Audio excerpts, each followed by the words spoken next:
তোদের একটা গিফট। বাবা, এটা কিসের গিফট? খোলো খোলো খোলো।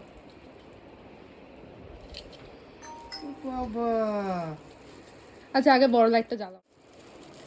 বাবা, আমার গিফট প্যাক করেছে আমার বউ।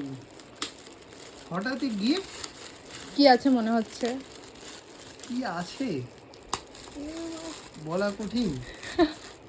কিছু একটা কাজের জিনিসই থাকবে, অকাজের জিনিস কিছু থাকবে বলে তো আমার মনে হয় না, যেটা আমার কাজে লাগবে। আচ্ছা অয়ন জানে? তুমি খোলো না, আগে দেখো তারপরে। ফ্লিপকার্ট থেকে তো বিরাট বড় সারপ্রাইজ তো। হুম, আগে তো খোলো তারপরে তো বুঝবা। ও বাবা, এর মধ্যে আবার একখানা, বাবা এর মধ্যে আবার একখানা প্যাকেট। এত ধৈর্য নিয়ে প্যাক করে তো কি করে? আমি যতটা ধৈর্য নিয়ে প্যাক করেছি তুমি ততটাই ধৈর্য নিয়ে খোলো। এর মধ্যে তো আবার একখানা থাকবে মনে হচ্ছে। এটা তো সেই ইয়ের বাক্সটা হুম, ধরেছি, এর মধ্যে আবার একটা থাকবে।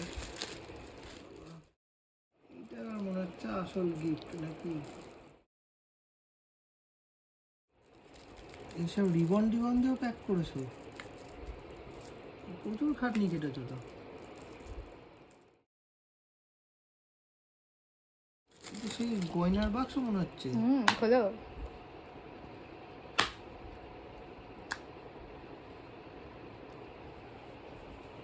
এটা কি? পড়ো পড়ো হ্যাঁ, পড়ো। আংটি? ইয়েস।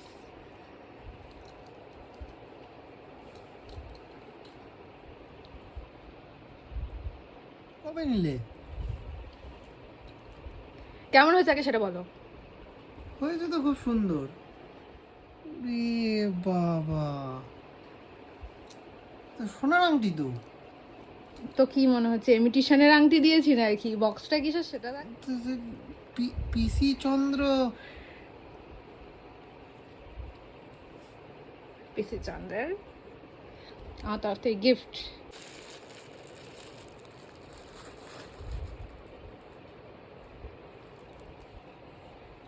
তা হঠাৎ এটা কি উপলক্ষে? এমনি, উপলক্ষের আবার কি দরকার আছে? ইচ্ছা ছিল তোমার, তুমি তো নিজে কিনবা না, তাই আমার তরফ থেকে দেওয়া।